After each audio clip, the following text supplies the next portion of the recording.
Do you or someone you know struggle with mental health? What is the first thing that comes to your mind when you hear the words mental illness? If it is fear or confusion, you are not alone. What is mental health awareness? I struggled with mental health after my younger brother committed suicide. Now sometimes you might ask yourself, is mental health the opposite of mental illness? And why is mental health awareness important to you? Why is mental health important to your physical health? And is there a difference between mental injury and physical injury? And why is there a stigma around mental health treatment? Now, what are the different levels of mental health struggles? And finally, is life coaching mental health counseling?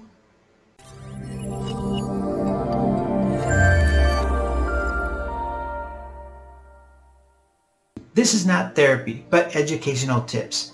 If we're just meeting for the first time, I'm Hugh Watt, founder and author of Trial Tappers. Who are Trial Tappers? People that find hope, resilience, and post-traumatic growth after life's trials and traumas.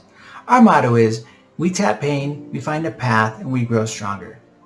Now I'm a licensed clinical social worker and a therapist, and I give mental health educational tips on this channel. Now this video, I want to explain my views on mental health awareness. What is mental health?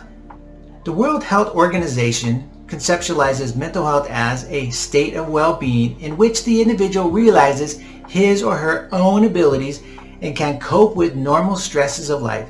They can work productively and fruitfully and be able to make contributions to his or her community. Throughout history, when people have struggled with the problem, they've sought assistance from family, friends, spiritual leaders, village elders, etc. And this is very helpful.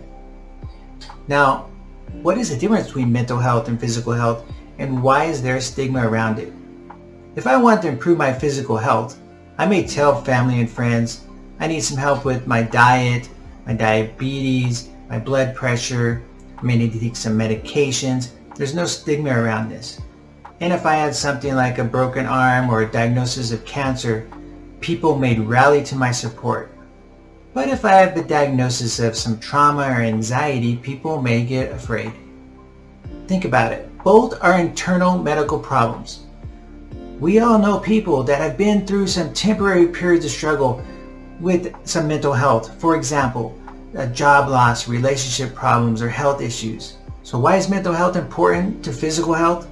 Well, millions of people suffer and have some biological stress that can start to affect their emotional being. There are many factors that may lead to mental health struggles.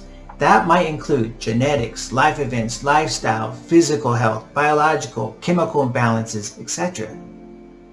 Think about it. When you see a woman who suffers from temporary periods of postpartum depression after giving birth, that is because of some physical changes that have caused some mental health challenges for a short period of time.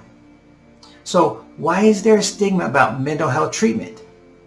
The words mental illness can cause fear due to a poor history in this country around the world of treatment and how we've treated the severely mentally ill. Think about movies, comedians, media, the news. They foster this stigma with jokes of terms like, are you going to see a shrink or are you mental? When you hear on the news of someone who's done some very terrible things, it's very common for them to say they were suffering from a mental illness. Many family members suffer in silence about this mental health struggle. And I have another video that explains my views on how we need to reframe this word disorder. Now, Andrew Skoll, PhD, highlights the challenges in mental health illness that we have been attempting to address for more than 200 years. When talking about mental health, he states, how difficult is it to comprehend how hard it is to come up with effective treatments, and ultimately, how is it best to be honest about what we don't know so we can pursue a more eclectic approach to treating it and not be certain we know the right answer? He points out that when treating the severely mentally ill, we've used all kinds of things such as asylums, ice water plunges, electric shock, sterilizations, surgeries, and heavy medications. When we emptied the asylums, many of these individuals ended up in the streets or in jails. Now we know that people with serious mental illness live on average 15 to 25 years less than the rest of us. Many of us in the profession have made attempts to move mental health from the social work world into the medical model, in order for insurances to pay for services. Now, this has been helpful in many cases that have helped people get the services they need, but has also added a stigma to people not getting treatment. Think about mental health is not a one-size-fits-all. There are different levels of mental health that we struggle with. We can have a low level, a moderate, or a severe level. I mean, think about it. If you're needing a mental health day, that means you might need to go relax or meditate, take a hike, and just recover.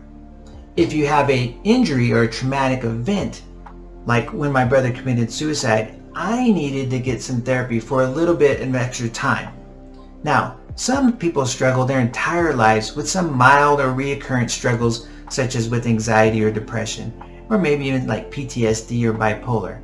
But others suffer at a much deeper level with some severe mental illness like schizophrenia. Here's a list of ways to promote mental health. Many people find relief following a biopsychosocial model to address their mental health. Now, most physicians that prescribe medications will also recommend some sort of mental health therapy. Now, the debate about mental health medications has been going on for years.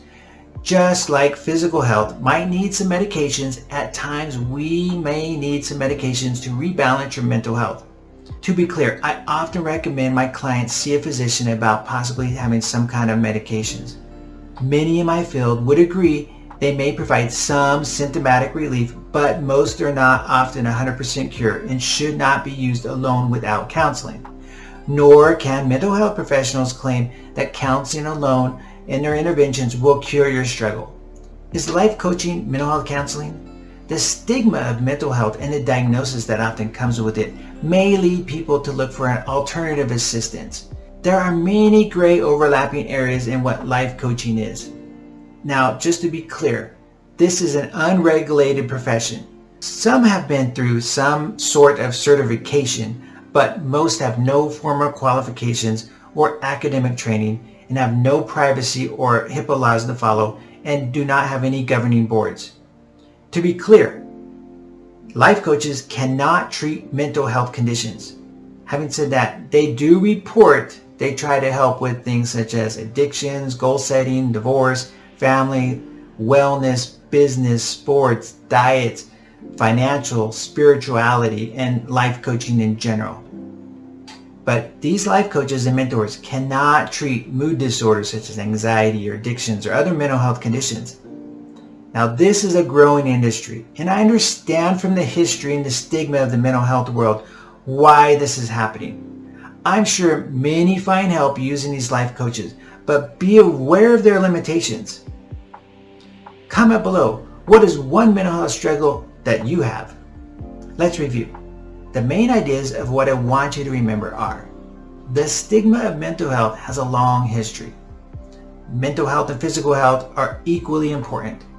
There are many different levels of mental health. Medications are often helpful, but not always the cure. Life coaching often treads on mental health counseling, so be cautious. Now you have a better idea about mental health awareness. And finally, you learned millions of people suffer from mental health struggles at different points in their life. Many suffer on a daily basis and still maintain a productive and healthy life. Others struggle severely their entire life and need support from family and the community. Research continues and relief and hope are in the future. If you struggle with mental health, please don't suffer alone. Tell someone and get help from a counselor and possibly a medical provider. My call to action is this: if you found this helpful, please share with others. If you want more tips, you're going to want to watch my next video. Hit that like and subscribe button so you get notifications about future videos. Share again with others, and as a trial tapper, remember, our motto is: we tap pain, we find a path, and we grow stronger.